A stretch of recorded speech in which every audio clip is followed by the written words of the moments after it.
Bienvenue dans l'émission S'aimer mieux.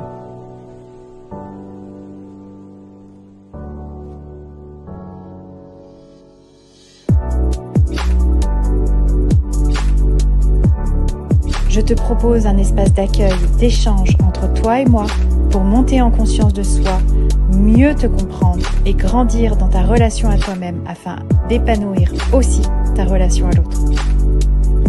Je m'appelle Olivia Saxby, je suis hypnothérapeute et coach du cœur. Ensemble, apprenons à s'aimer mieux. L'émission qui te réveille et te révèle à toi-même pour t'aider à comprendre ce qui entrave ton amour pour toi-même et ton harmonie dans tes relations.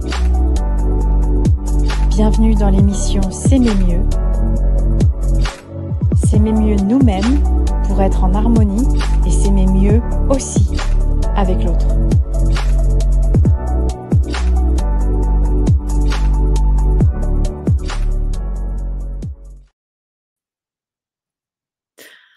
Bonsoir tout le monde, bonsoir. Je suis à la fois honorée, ravie et enchantée de vous retrouver ce soir pour ce deuxième épisode de notre émission mensuelle S'aimer mieux.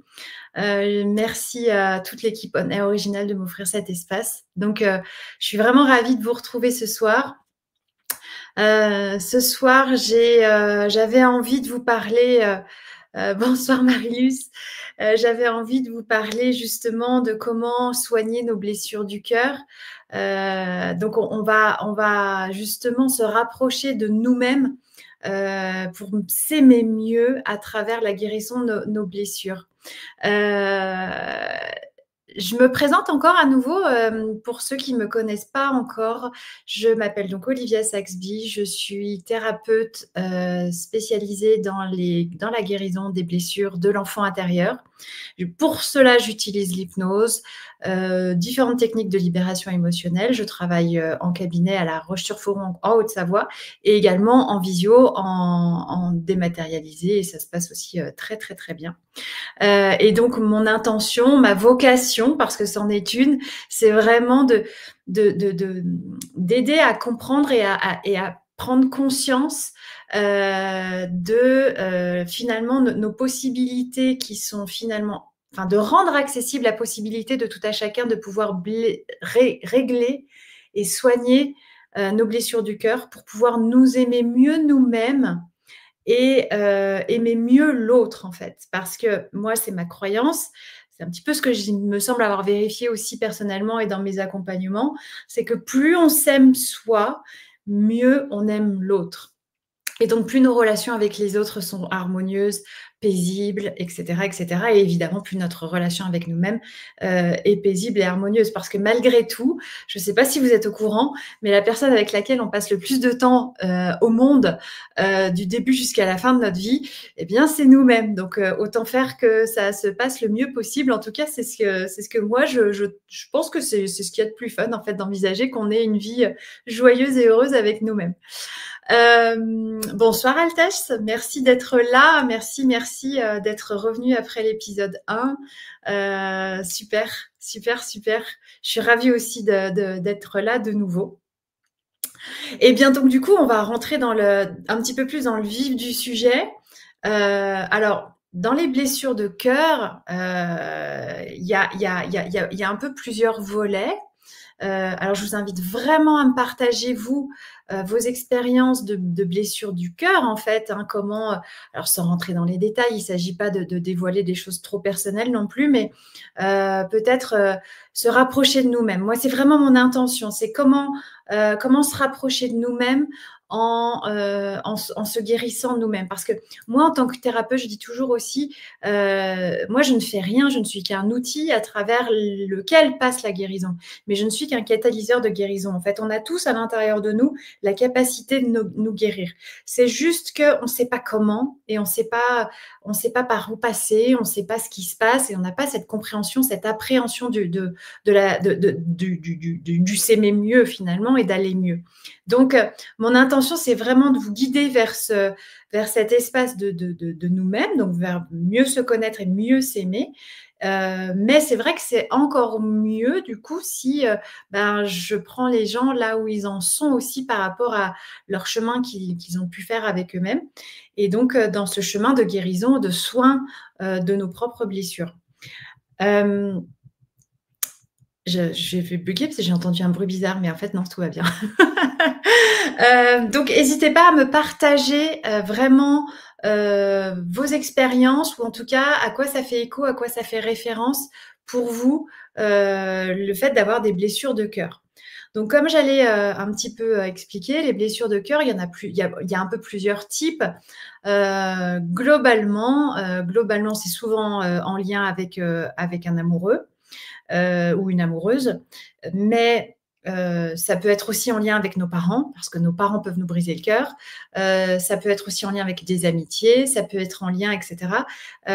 Donc, comment est-ce que, suite à une séparation, suite à une trahison, suite à une rupture qui peut paraître très soudaine, donc qui du coup peut sembler très brutale, moi c'est mon cas, c'est ce que j'ai vécu, je pourrais vous en parler si ça vous intéresse. Comment, suite à une séparation, puis un retour en couple, puis en séparation, puis enfin voilà, il y a aussi des couples qui font des allers-retours comme ça. Comment, suite à des dépendances affectives qui sont tellement douloureuses aussi quand l'autre nous sépare, enfin se sépare de nous, quand on est dépendant. Comment, suite à une humiliation ou à des situations justement un peu dans des relations un peu toxiques, malgré nous, hein, après, je suis pas là pour dénigrer qui que ce soit, mais dans des relations en fait un peu de dépendance et de soumission, d'emprise en fait, comment est-ce qu'on fait pour s'en sortir? Qu'est-ce qui se passe en fait? Qu'est-ce qui se joue à ce moment-là, et qui fait qu'on a tellement mal? Qu'est-ce qui d'après vous, n'hésitez pas à me partager vos expériences, hein, justement. Alors oui, toujours très compliqué, mais surmontable, Altesse, oui, la vie est courte, pas le temps de se lamenter ou de souffrir plus que la vie. Plus que de vivre, pardon, ou de souffrir plus que de vivre. Effectivement, mais effectivement, moi je suis complètement d'accord avec cette vision, c'est-à-dire que on autant voir le verre à moitié plein plutôt que de voir le verre à moitié vide. Et effectivement, on a plus de chances d'être heureux dans la vie quand on voit les choses plutôt de façon positive et quand on a une forme de résilience dans notre vie que l'inverse. Ceci dit, la vie est ainsi faite que généralement, elle vient nous rendre encore et encore et encore la même leçon tant qu'on ne l'a pas apprise. Et c'est ce qui, c'est un peu l'objet de mon sujet là ce soir, c'est que on a des blessures de cœur, effectivement, et souvent on retrouve un peu des schémas similaires qui se répètent encore et encore. Et c'est vrai que l'idée, c'est comment ça se fait, ou parfois on se demande, mais comment ça se fait que je tombe encore sur ce même sujet? Comment ça se fait que je tombe encore sur ce même type de personne? Et à ce moment-là, c'est souvent que ça fait écho à quelque chose à l'intérieur de nous qui continue de s'activer et qui entraîne à l'intérieur de nous comme un appel à des personnes qui vont nous faire mal toujours un peu de la même façon, parce qu'en fait, ça va venir faire écho toujours à une blessure qui est similaire. Donc, effectivement, c'est toujours très compliqué de soigner ces blessures, et évidemment surmontable, hein, parce que tout ce qui ne te tue pas te rend plus fort, on est d'accord.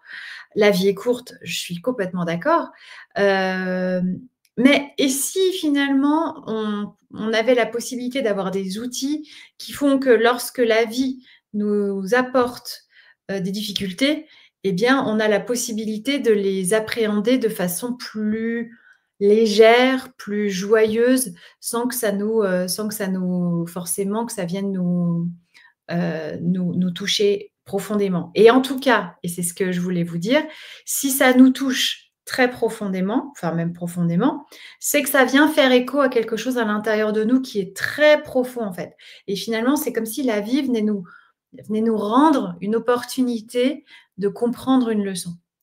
Et je dis souvent que ces expériences-là, elles sont des cadeaux mal emballés, parce qu'en fait, sur le moment, c'est terrible, c'est terrible. Mais finalement, au fur et à mesure qu'on avance dedans, eh bien, on se rend compte qu'on a appris plein de choses. J'ai l'exemple d'ailleurs d'une personne qui était dans mon cabinet pas plus tard que cet après-midi, qui effectivement a vécu ça. C'est un homme. Et il y a un an, il s'est aperçu que sa femme le trompait, parce que l'adultère était encore en cours, et en fait, il a pris les choses sur le fait. Je ne sais plus comment d'ailleurs, je crois pour une question de message ou quoi. Et cet homme qui était profondément, mais tellement amoureux de sa femme, il l'est toujours d'ailleurs, tellement, tellement, tellement, tellement amoureux de sa femme, qu'il en a été mais vraiment dévasté. Moi, la première fois qu'il est arrivé dans mon bureau, ça faisait 10 jours qu'il l'avait appris, il en avait presque perdu la voix. Il savait plus en parler, il savait plus s'exprimer tellement il était choqué, en fait. Donc en fait, pour lui, il y avait plusieurs chocs. Il y avait déjà effectivement la trahison, mais il y avait cette peur. En fait, ça venait de lui ramener très, très, très profondément cette peur qu'un jour il puisse être seul. Donc c'était extrêmement douloureux pour lui. Et donc ça fait une année pratiquement, parce qu'il est arrivé dans mon cabinet l'année dernière, juste avant Noël. Donc ouais, c'est vraiment ça, ça fait une année.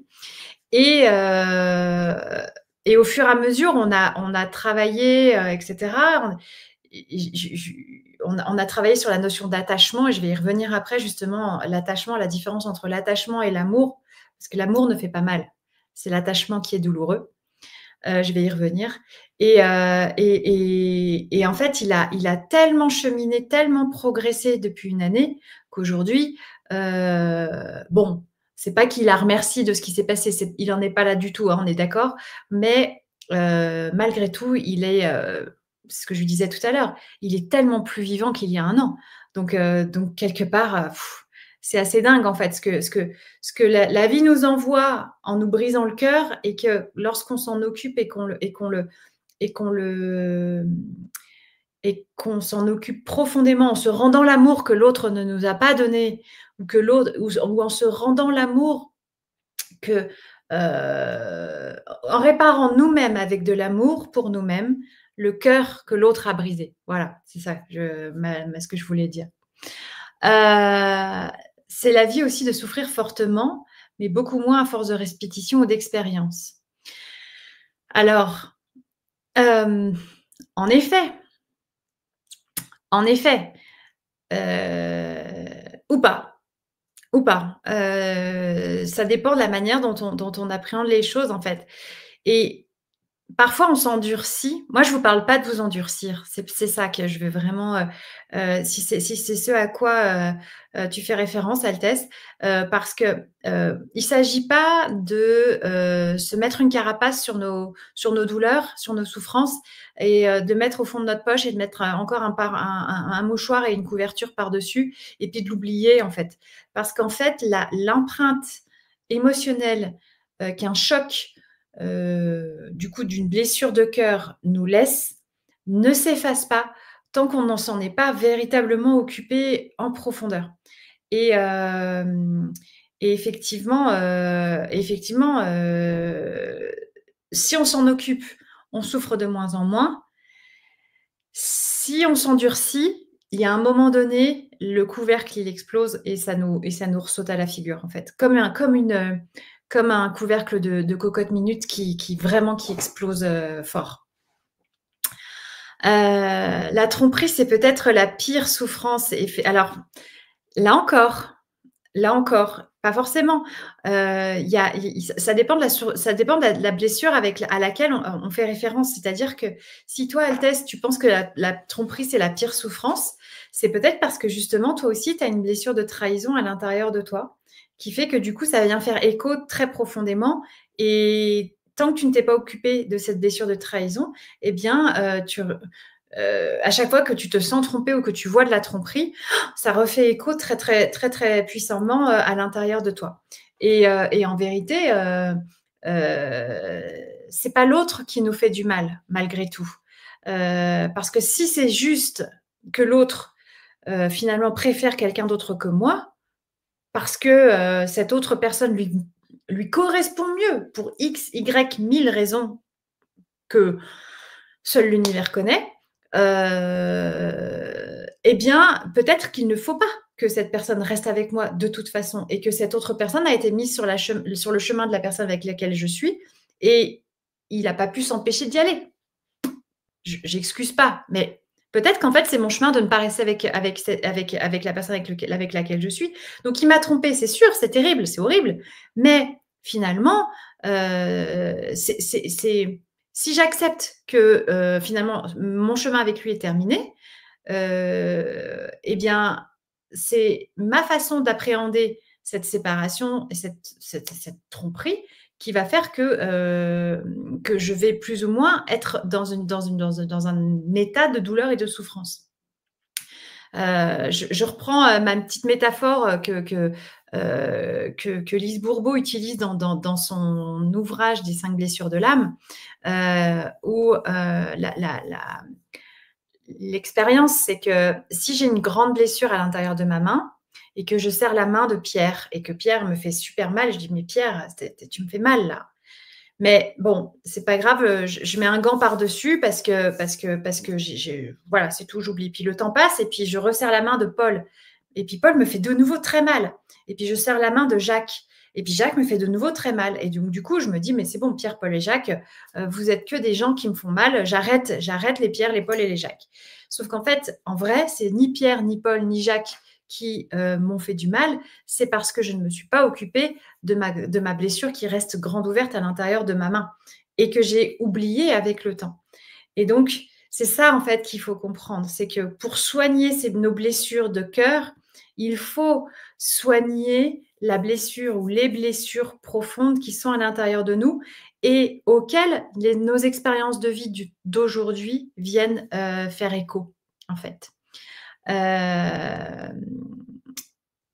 alors voilà, Altesse, tu dis: «Trahison difficile à surmonter à moins de s'en foutre ou de ne pas aimer». Eh bien non, moi je valide pas ça dans mon système de croyance et même dans mon expérience parce que moi j'ai été trompée, j'ai ressenti une trahison absolument, j'ai cru que j'allais mourir de chagrin.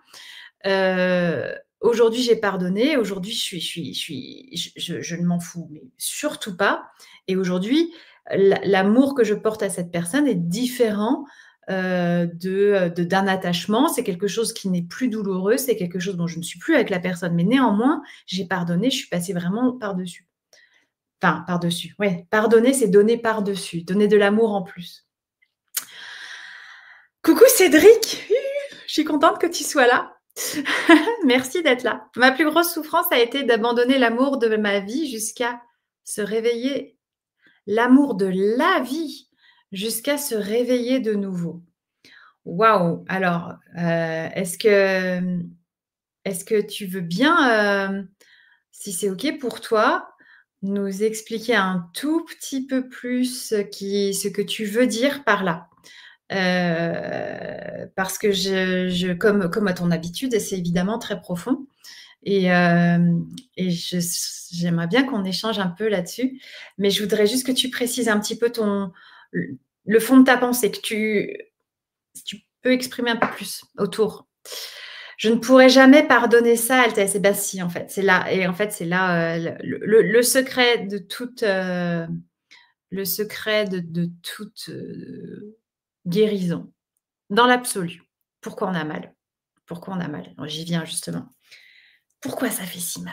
Pourquoi ça fait si mal, en fait? Pourquoi ça vient nous s'imprimer dans notre corps à ce point et nous infliger une telle douleur? Parce que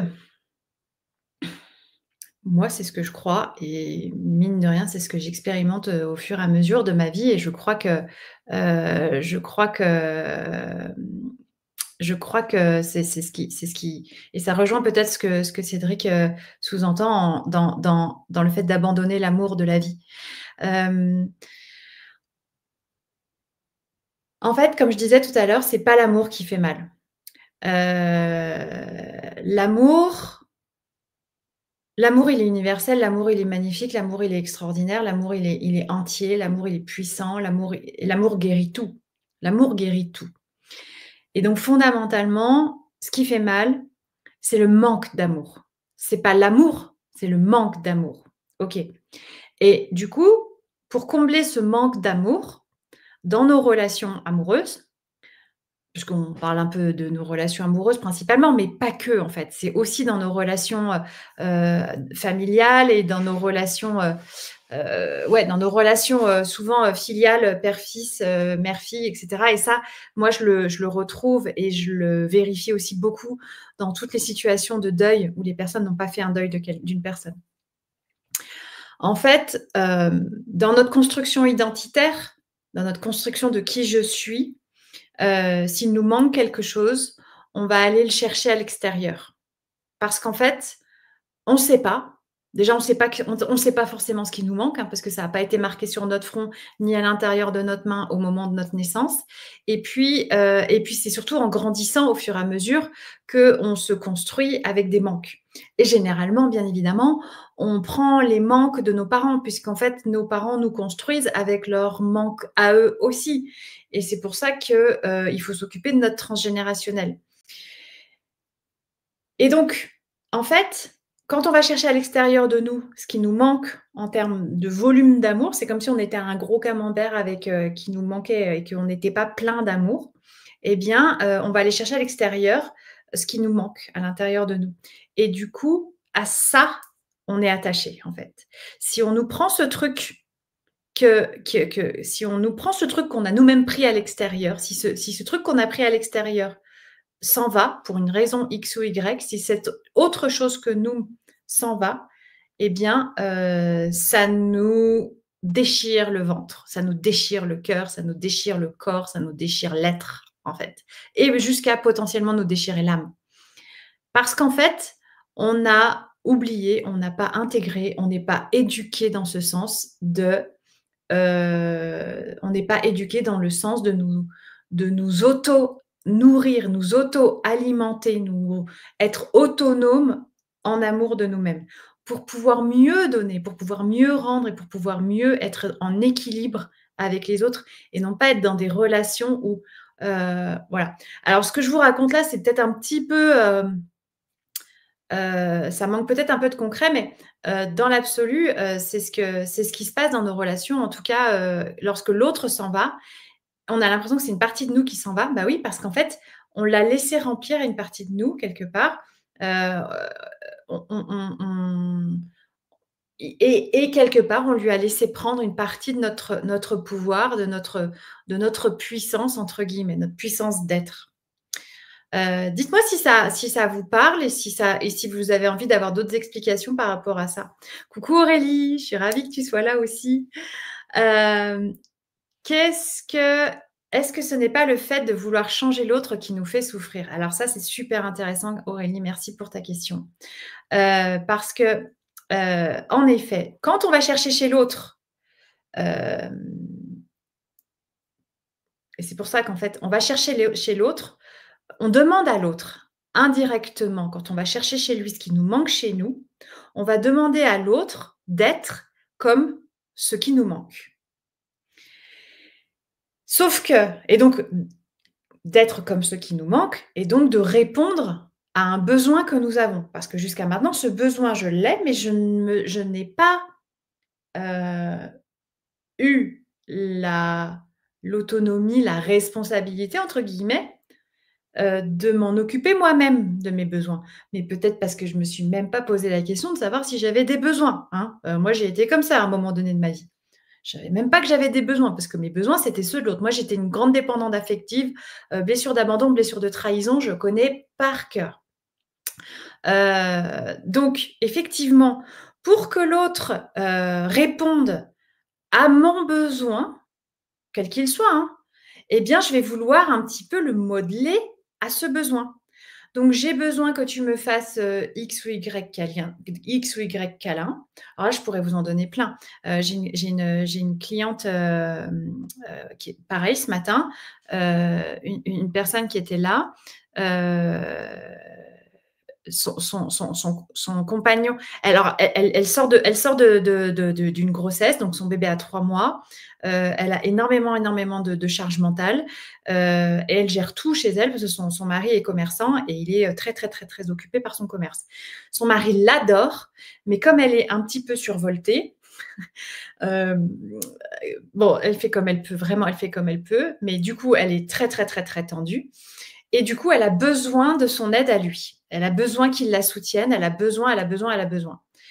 Sauf que lui, comme elle est surexcitée en ce moment, ben, lui, il se barre parce qu'en fait, elle est assez «insupportable» entre guillemets, comme on pourrait imaginer une femme qui, après 3 mois enfin voilà, de postpartum, en surcharge mentale, à vivre, c'est pas évident et donc lui, il fuit et en fait, elle aurait tellement besoin qu'il soit là.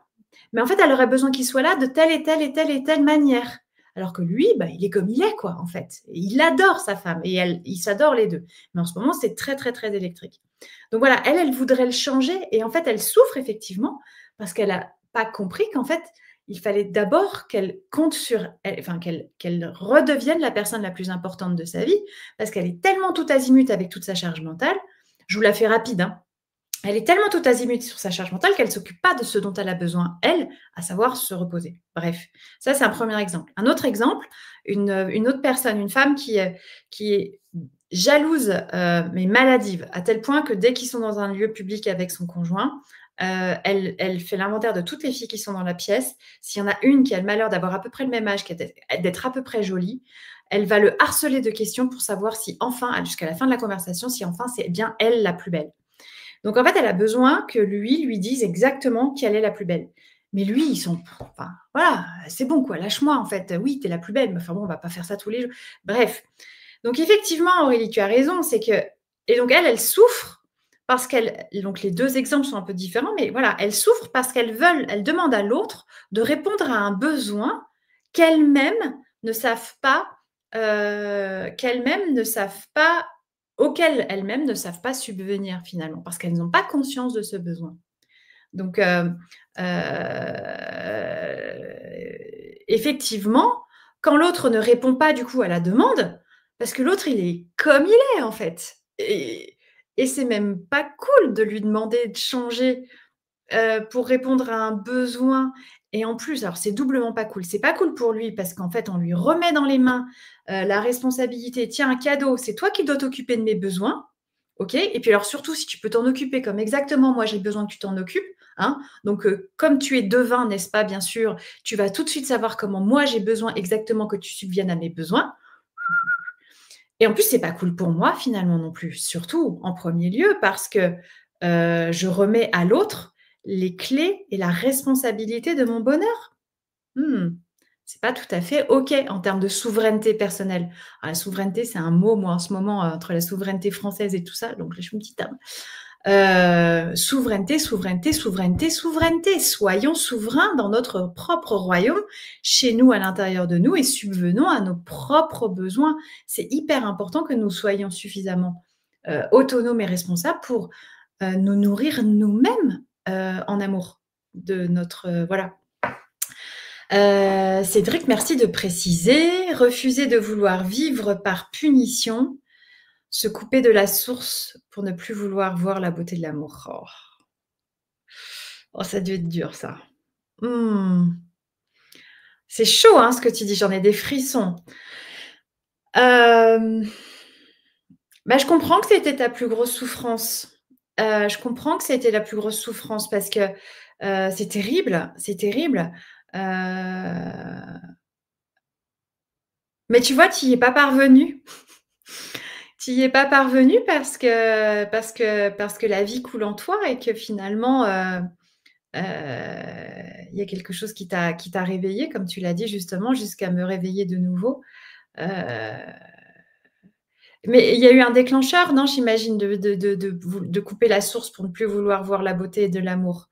Heu, En fait, c'est ça, tu as dû, j'imagine, tu as dû avoir, enfin, une je sais pas, qu'est-ce qui a été déclencheur? Est-ce qu'il y a eu un événement, une rupture, quelque chose, voilà, qui fait que du coup tu n'as plus voulu voir la beauté et l'amour, la beauté de l'amour, finalement qui vivait en toi? Est-ce qu'il y a quelque chose comme ça? C'est beau ce que tu dis, Cédric, c'est vraiment, c'est très profond.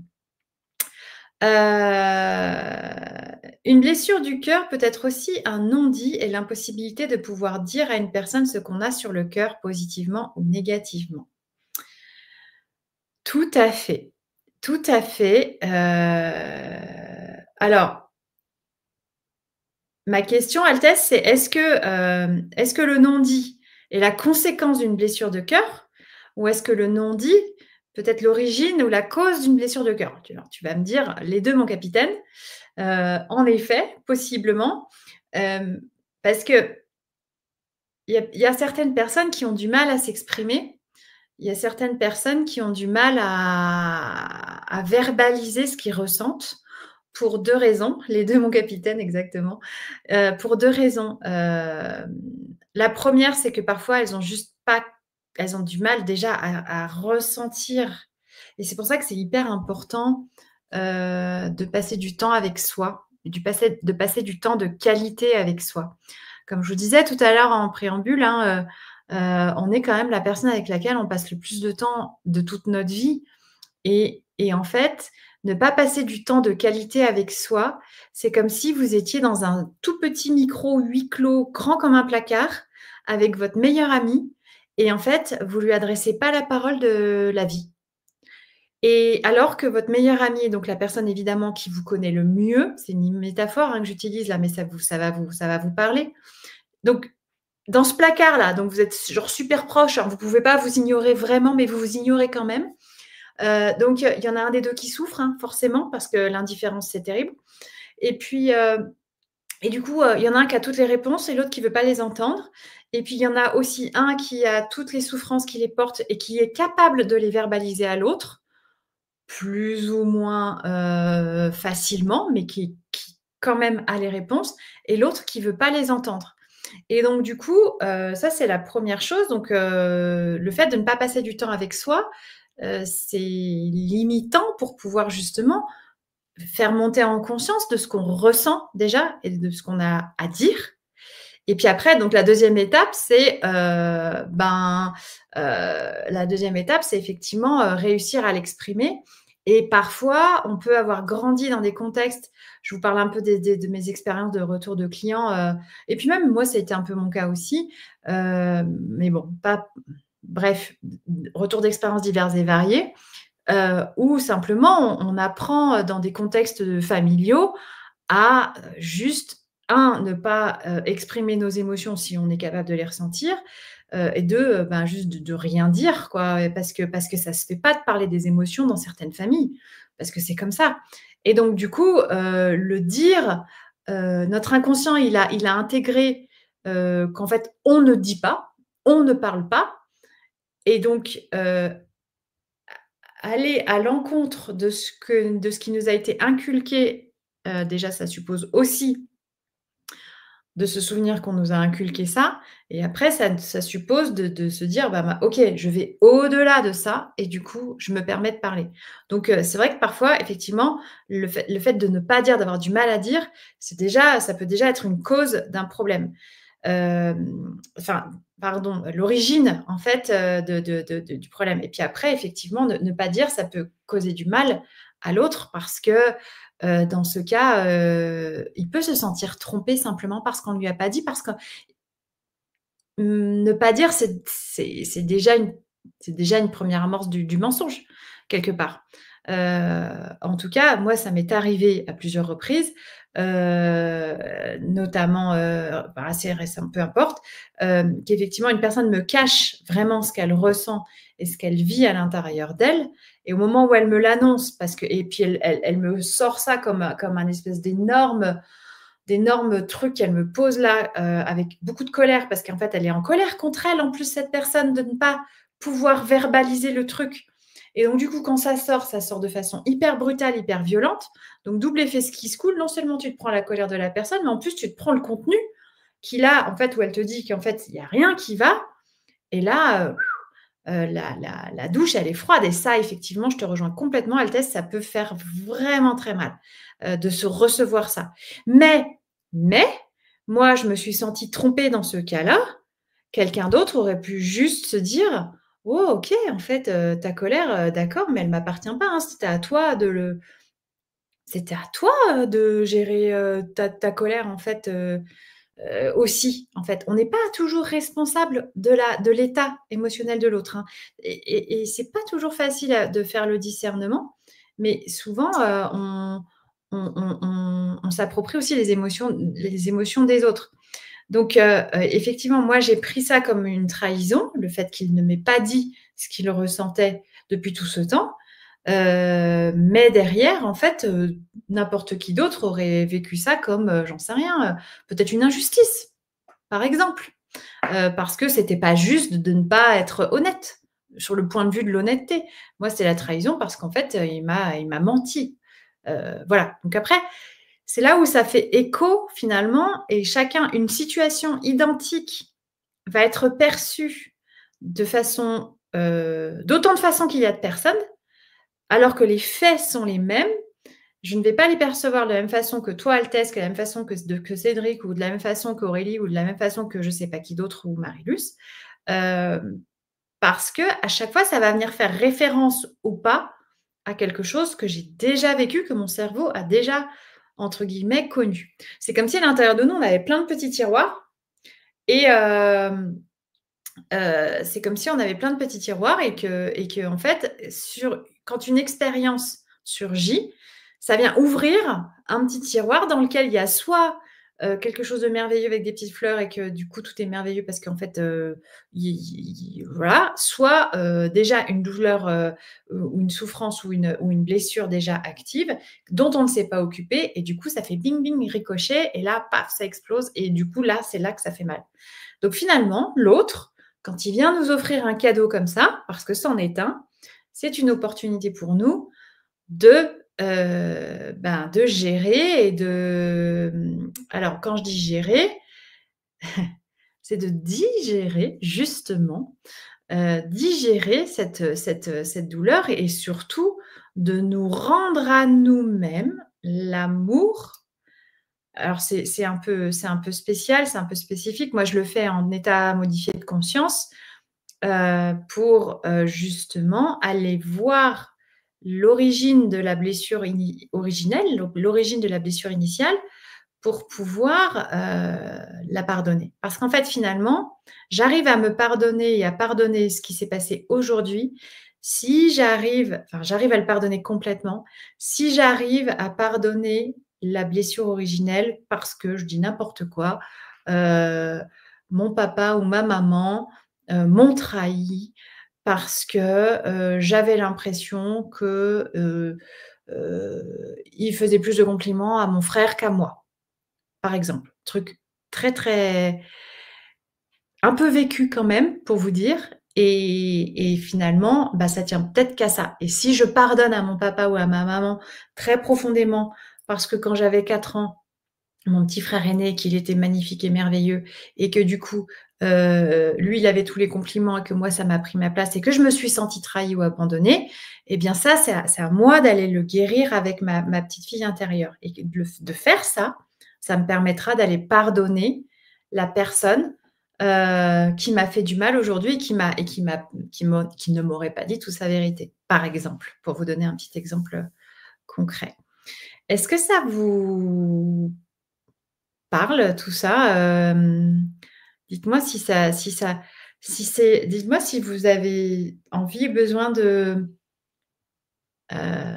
si vous avez comment je peux répondre à vos besoins et à votre envie et à vos questions sur, soigner vos blessures de cœur. Est-ce que vous avez, je suis curieuse d'avoir des questions, n'hésitez pas à me les soumettre pour qu'on puisse,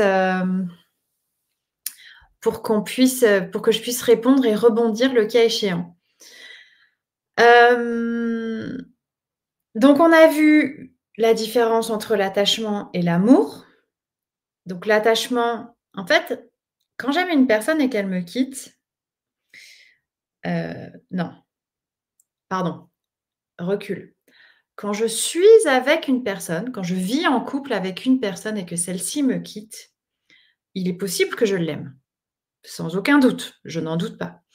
Mais surtout, je vais être attachée à ce que cette personne me permettait d'être ou de faire. C'est-à-dire, hem, c'est-à-dire, admettons, bon, il y a déjà souvent un confort matériel. Combien de fois, sans parler sur, je vis sur les dos de je vis sur le dos de quelqu'un ou quoi, mais combien de personnes restent avec quelqu'un qu'elles n'aiment pas et elles préfèrent, vivre avec, quelqu'un qu'elles n'aiment pas, avec qui ça se passe pas bien, pour des raisons, de confort, histoire de sortir de sa zone de confort et cetera et cetera. Oui, mais mine de rien, de la même façon, si quelqu'un me quitte, alors que je suis dans une situation, que cette personne me met dans une situation, je vais aussi souffrir de ce que je perds inconsciemment à travers le fait d'être avec cette personne et même en termes d'identité. Parce qu'en fait, de couple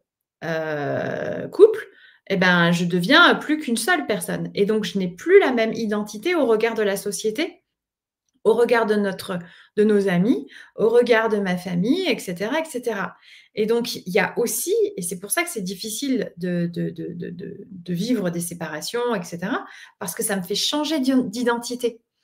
Et ça, changer d'identité, c'est quelque chose d'extrêmement douloureux parce que notre ego est profondément attaché à nos identités. À comment notre ego, en fait, se rassure par une forme de référentiel auquel les autres vont pouvoir auquel les autres vont pouvoir sur lesquels les autres vont pouvoir se repérer, en fait. Et donc, du coup, comme les autres se repèrent par rapport à un référentiel de ce que je représente, et ben moi, je fais la même chose. Je me rassure par rapport à une forme de référentiel lié à mon identité, à qui je crois que je suis. Et donc, du coup, si l'autre part, il me prive de mon identité de femme en couple, ou de femme mariée, ou d'épouse, ou de madame machin, si je suis une femme. Hem Effectivement, libellule, c'est tout à fait ça, d'où l'intérêt de se remplir soi-même pour ne pas se sentir amputé lors d'une séparation. Bim, exactement. On est tout à fait dans cette dynamique-là. Parce que, alors, heu, si j'ai bien répondu à mon besoin, si je suis moi-même remplie d'amour et que je suis autonome sur le fait de nourrir mes propres besoins, et que je suis consciente aussi de qui je suis dans l'absolu, avec et sans la personne, alors le fait qu'il me quitte va évidemment beaucoup moins me déstabiliser que si, je m'identifie à travers le couple. Donc il y a ça dans l'attachement, en fait, aussi. C'est-à-dire que dans la séparation et dans le changement de statut, il y a aussi cet attachement à l'autre à travers ce que l'autre nous fait croire de nous-mêmes aux yeux de la société. Et ça, c'est vachement important, en fait, l'image que l'on renvoie. Et ça aussi, c'est inconscient.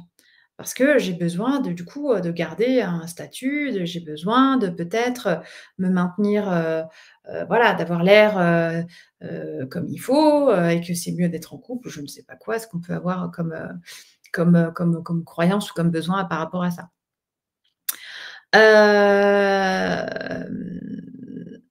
alors Altesse, juste une parenthèse, une blessure de cœur de mon ado qui dramatise tout, très difficile à gérer. Alors la blessure de cœur de ton ado qui dramatise. Alors les ados, c'est un peu spécial parce qu'ils sont en construction et ils sont justement en transition identitaire. Donc, hem, il est en train d'apprendre, mais la blessure de cœur, elle est peut-être alors c'est peut-être qu'il est en train. J'ai eu un mentor, qui s'appelle Don Ernesto Ortiz qui, forme aux archives akashiques. J'ai toujours parce que c'est quelqu'un que je suis, que je vois de temps en temps toujours. Il nous avait expliqué lors de la formation qu'en fait l'enfance était l'incubateur, des blessures et des blessures et des traumatismes que nous avions dont nous avions la responsabilité et le devoir de nous occuper étant adultes. Donc, quand on est ado, on est un peu dans cette transition-là entre le côté, ben, je suis plus j'ai besoin de m'émanciper, mais en même temps je veux pas. Je veux rester enfant, mais en même temps j'ai besoin de m'émanciper. Bon, il y a cette transition-là qui est hyper compliquée au niveau identitaire, hein, comme on le sait. Et puis du coup, il est aussi en train, inconsciemment, de commencer à faire écho à ses propres blessures de sa petite enfance. Parce qu'on en a tous, on en a tous. Il faut pas non plus, voilà. Donc, peut-être que sa blessure de cœur d'aujourd'hui avec, sa petite chérie, eh ben, ça vient faire écho avec quelque chose qui est en train d'émerger, en tout cas.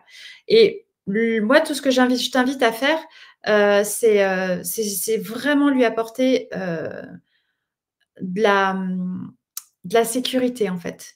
Dans ta stabilité à toi, lui, il va se stabiliser lui. Si toi, alors quand je dis stabilité, c'est vraiment, justement, quand je dis stabilité, ça veut dire je sais c'est pas toujours facile, hein. Je suis maman aussi, hein, donc tranquille, hein, c'est facile à dire, pas forcément facile à faire, hein. Mais l'idée, c'est que c'est ça, c'est plus moi je vais être stable et solide dans mon amour-propre et dans ma manière de m'aimer, dans ma manière de subvenir à mes besoins, plus lui, ça va le rassurer et plus lui, il va pouvoir justement se consolider dans sa propre manière aussi de se consolider et de nourrir ses propres besoins. Donc plus toi, tu vas le rassurer en étant là, présente pour lui, juste avec une présence de qualité, et ben plus normalement, il va du coup apprendre tranquillement mais sûrement, en sécurité, à se rendre autonome dans ses relations amoureuses, dans ses relations tout court d'ailleurs. Faut-il penser à la séparation pour mieux l'absorber si elle arrive, du détachement par sécurité? J'ai envie de te dire non, parce que ça, c'est du contrôle. Hem, j'ai envie de te dire,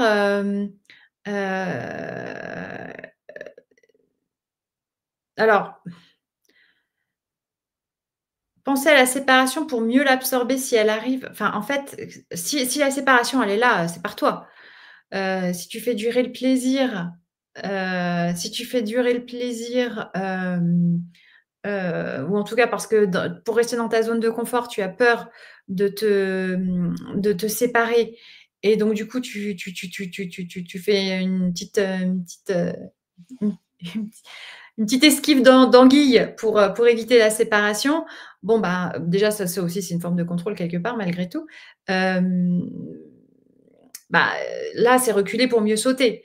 Après, si, dans une forme aussi d'anticipation, de contrôle et aussi d'évitement de la souffrance, je me sépare, alors qu'en fait, peut-être que tout est réparable si, j'ouvre mon cœur et que je communique et que je prends du recul sur moi et que je prends du recul sur l'autre, que je l'accepte davantage comme il est, que j'essaye de comprendre sa manière dont il s'est construit lui, dans sa façon d'être et que j'essaye de moi de mieux me connaître et de comprendre comment je suis construite dans ma façon d'être, peut-être que tout est possible en fait.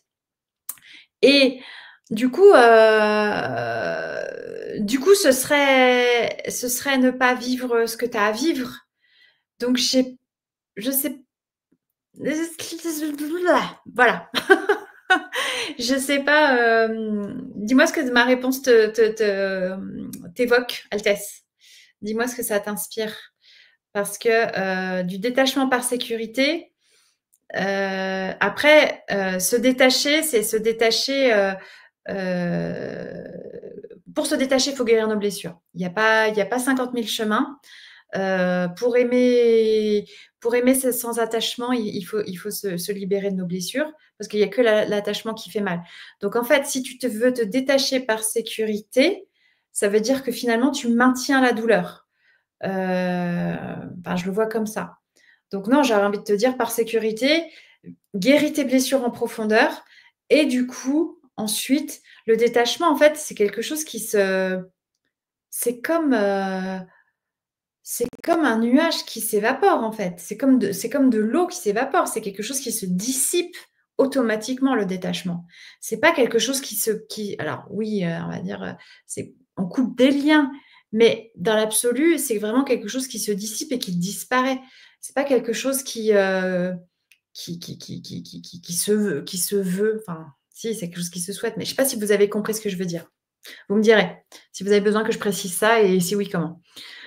Pour peut-être juste se dire que la séparation est possible, d'où l'intérêt de ne pas considérer le couple comme acquis et de continuer à le co-construire. Et ouais, moi je trouve que ça, c'est super joli en fait. Parce que l'autre n'est jamais acquis, et lui comme moi sommes en perpétuelle mutation, transformation et si je n'ai pas é si j'ai considéré l'autre comme acquis, bah, évidemment je ne vais pas le voir changer et moi, je vais peut-être pas me voir changer non plus. Donc en fait, il se peut qu'en fait, on fasse un chemin comme ça et puis du coup, bah, je le crois acquis, donc je crois qu'il est toujours à côté de moi. Sauf qu'en fait, depuis tout à l'heure, depuis quelques années, il s'éloigne, il s'éloigne, il s'éloigne et puis en fait, moi, j'ai du mal à le vivre parce que je suis attachée et puis en fait, je veux rester dans mon truc alors plutôt qu'en fait, j'aurais dû le suivre peut-être. Parce que, c'est ça en fait l'amour finalement, c'est alors j'aurais dû le suivre si c'est OK pour moi dans mes valeurs et dans ce que j'avais envie de devenir, de le suivre et parce que par choix, je choisis de le suivre ou pas parce que finalement la personne qui est devenue me correspond plus. Mais effectivement, pour moi l'amour c'est vraiment de se laisser la possibilité d'être pleinement, totalement soi, sans demander à l'autre évidemment de se transformer pour s'adapter tel que moi je voudrais qu'il soit. Et, et, et effectivement, l'intérêt de ne pas se considérer le couple comme acquis, continuer à le co-construire, ça c'est magique, ça c'est magique. Mais pour moi un couple c'est comme une entreprise en fait. On va trop, je reviens sur, la remarque, d'Aurélie tout à l'heure, sur je me sur le fait de vouloir changer l'autre, en fait. Hem, En fait, on a trop un peu voilà, l'autre doit me compléter et un couple, c'est 2 personnes, opposées qui s'attirent et qui s'assemblent, nanana, gna gna gna. Pour moi, ça, c'est absolument faux. Pour moi, c'est vraiment comme une entreprise. Il y a un moment donné, il y a 2 personnes qui ont, il y a 2 personnes, qui ont, des qualités, compétences, appétences, goûts, valeurs, et cœurs différents et ils choisissent pour X, Y raison. Alors la plupart du temps parce que leurs blessures s'appellent, hein, la nature ne fait pas les choses complètement par hasard. Ça, c'était une petite parenthèse. Donc à un moment donné, il y a 2 personnes qui choisissent de collaborer, de co-créer, comme tu le dis très, très bien, libellule et du coup, décident de s'associer, en fait et de créer ensemble ce que moi j'appelle le couple qui pourrait être comme une entreprise où on a 2 associés qui choisissent de collaborer ensemble et de créer une entité qui est une personne autre qui dans le droit des sociétés, c'est une personne morale, c'est une troisième personne qui se crée. Et ben, en fait, le couple, c'est la même chose. C'est moi, je suis complète, je suis telle que je suis, comme je peux, avec mes défauts, mes qualités, mes armes et mes faiblesses et tout ce que voilà, mon histoire, mon expérience. Et puis, bah, lui, pareil, ou elle, pareil. Et du coup, bah, avec ça, on essaye de co-construire et de se dire, bon, bah, OK, comment est-ce que tous les jours, on construit le truc ensemble, en fait. Et comment il y a tellement de gens dans une entreprise, on fait des réunions et puis on se met d'accord, en fait. On se dit: «Bah, tiens, là, ça va, ce projet-là, il va bien. Là, ça part en vrille totale, ça, on abandonne, ça, on continue. Tiens, ça, on va innover, on va faire autrement». Et en fait, dans une entreprise, même sur 2 associés, les mecs, en principe, pour que l'entreprise, elle fonctionne sur des années et des années, eh bien, ils vont, se donner rendez-vous pour parler de l'entreprise et du projet au moins une fois par semaine, on va dire même, allez, je sais pas, une fois par mois. Il y en a combien des couples qui font vraiment ça? Il y en a combien? Donc et moi, c'est comme ça que je vois le couple, c'est 2 personnes qui sont différentes et qui décident de créer un projet ensemble et donc c'est vraiment tout à fait ça, c'est vraiment la co-construction et du coup, il y a vraiment 2 volontés qui vont dans la même direction. 2 volontés qui choisissent d'aller dans la même direction. Et même s'il y a des difficultés parce qu'il y a une crise lambda, eh bien, à un moment donné, même au milieu de la crise, est-ce qu'on choisit de rester ensemble ou est-ce qu'on choisit de ne pas rester ensemble? Et finalement, si l'autre décide de partir, bah, c'est peut-être que c'est mon meilleur chemin, quelles que soient les raisons pour lesquelles il part. Bon, voilà. Quand on veut changer l'autre, est-ce que c'est aimer l'autre? A priori, non. A priori, non. En tout cas, je dirais, je nuancerais, quand on veut changer l'autre, c'est qu'on n'est pas assez connecté à nos propres besoins et donc on ne s'aime pas nous assez nous-mêmes. Donc, peut-être qu'on aime l'autre si on veut le changer, mais c'est surtout qu'on ne s'aime pas assez nous-mêmes parce on lui impose, parce que c'est souvent ça, quand on veut changer l'autre, on lui impose. On lui impose, on lui demande, on lui donne la responsabilité de s'occuper de ce dont nous, on a besoin. C'est comme si on lui remettait les clés de notre château, quoi. Combien cette histoire de prendre les clés du cœur de quelqu'un, oui, c'est très, très, très joli, mais gardez-en une de clé, quoi. Franchement, hein, gardez-en une parce que vous ne pouvez pas remettre totalement à quiconque la responsabilité de répondre à vos besoins en étant autrement qu'il n'est. C'est pas OK. Cédric, alors oui, Marie-Luce, dans mes relations, j'ai toujours mis l'autre avant moi, ses besoins plus importants que les miens. Voilà, exactement.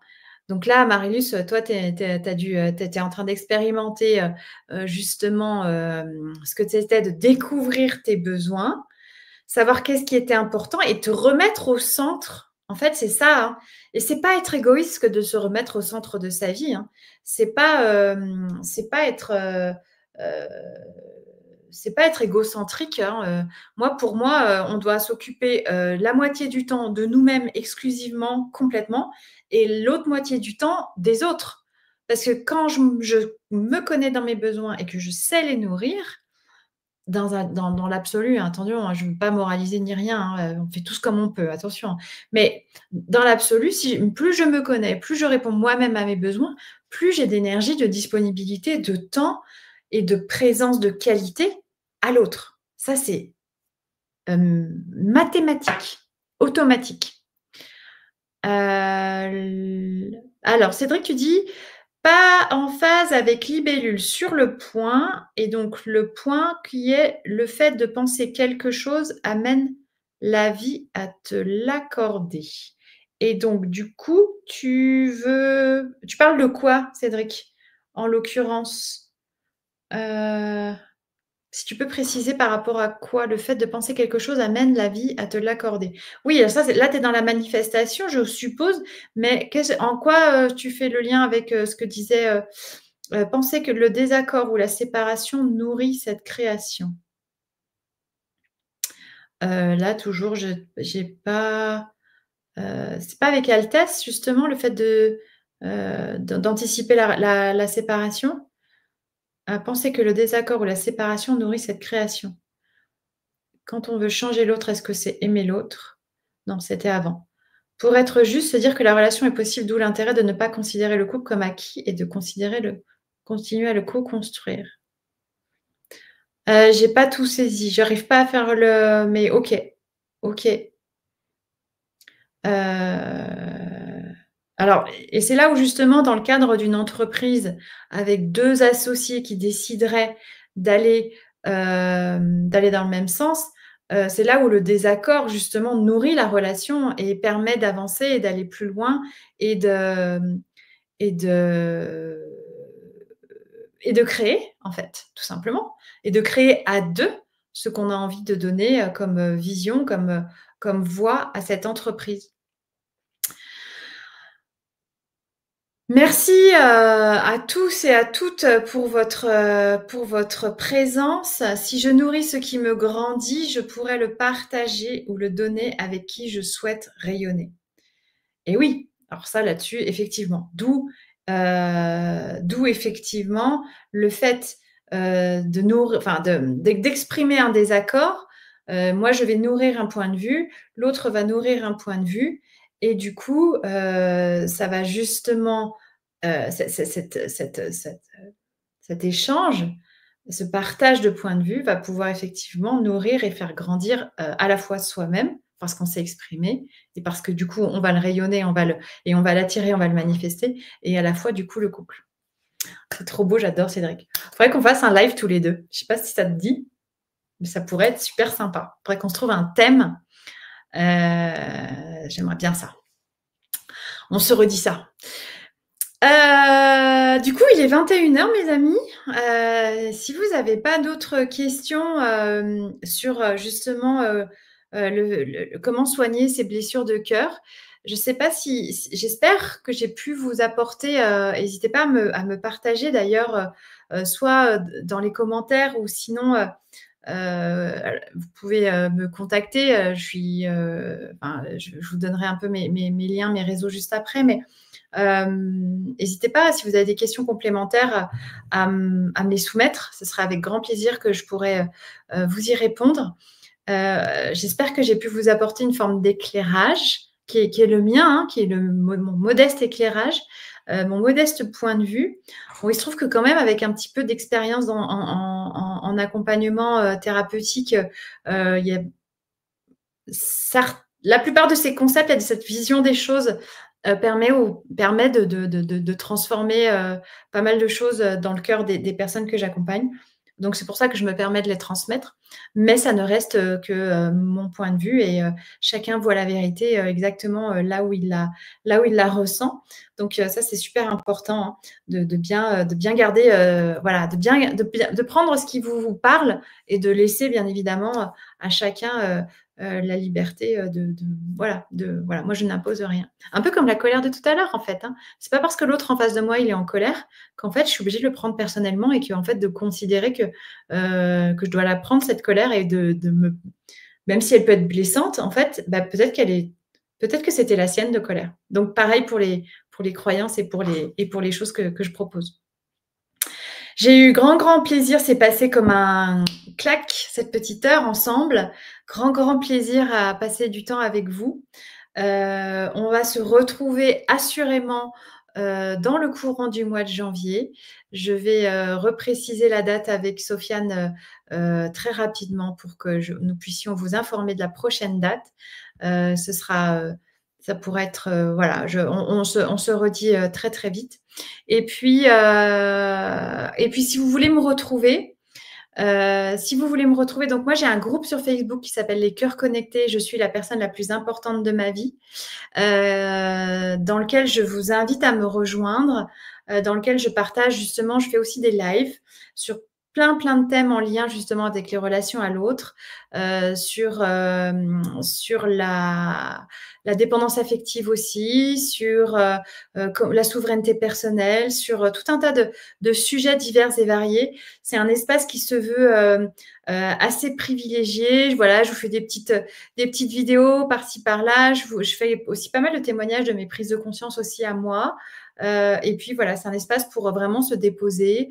Et puis j'y parle aussi de mon livre, parce que je sors là début avril un livre sur ma méthode d'accompagnement qui s'appelle la méthode Envie. Donc ma méthode d'accompagnement pour aller retrouver son enfant intérieur. Donc voilà, il y a plein de choses, et donc je vous invite vraiment à me rejoindre. Ça sera avec grand plaisir. Et puis donc voilà, donc entre autres, sinon après j'ai mon site internet, voilà. Mais sur Facebook, vous avez toutes les infos pour me retrouver. Sinon, je suis sur Instagram aussi et LinkedIn. Voilà, c'est déjà pas mal. Donc je vous remercie beaucoup. Je vous remercie beaucoup. Oui, Cédric, effectivement, juste se dire que la séparation est possible. Effectivement, la séparation n'est pas une fatalité en soi et n'est pas la fin de tout. Au contraire, je suis complètement d'accord avec toi. Parfois, la séparation, elle est juste nécessaire, effectivement. Je vous souhaite à tous et à toutes une très belle soirée et de très belles fêtes. Profitez de ce mois de décembre. Vous savez, au mois de décembre, la sève des arbres, elle redescend dans le tronc, elle redescend dans les racines. Les racines, voilà, tout tout ralentit, les animaux hibernent et on a moins de lumière, les journées sont plus courtes et effectivement, c'est pas le moment d'aller, s'expanser et d'aller faire, pump it up, et cetera.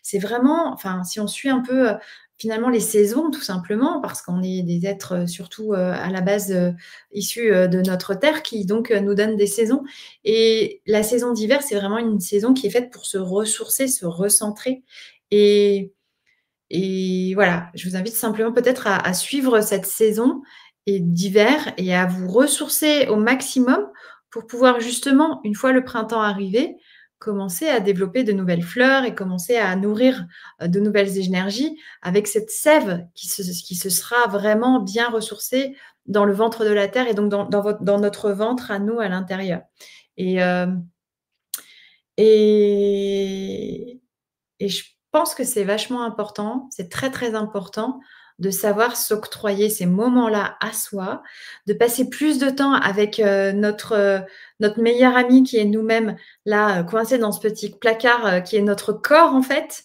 et de considérer véritablement à quel point nous sommes les personnes les plus importantes de notre vie pour nous aimer mieux et mieux aimer les autres après. Je vous souhaite une très, très, très bonne soirée et je vous dis à très bientôt le mois prochain. Prenez soin de vous.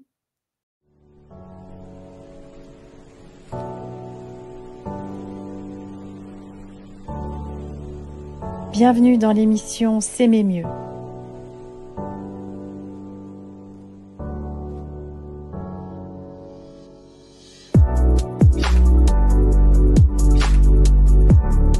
Je te propose un espace d'accueil, d'échange entre toi et moi pour monter en conscience de soi, mieux te comprendre et grandir dans ta relation à toi-même afin d'épanouir aussi ta relation à l'autre.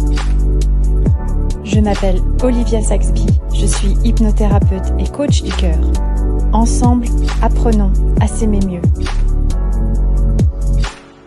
L'émission qui te réveille et te révèle à toi-même pour t'aider à comprendre ce qui entrave ton amour pour toi-même et ton harmonie dans tes relations. Bienvenue dans l'émission S'aimer mieux. S'aimer mieux nous-mêmes pour être en harmonie et s'aimer mieux aussi avec l'autre.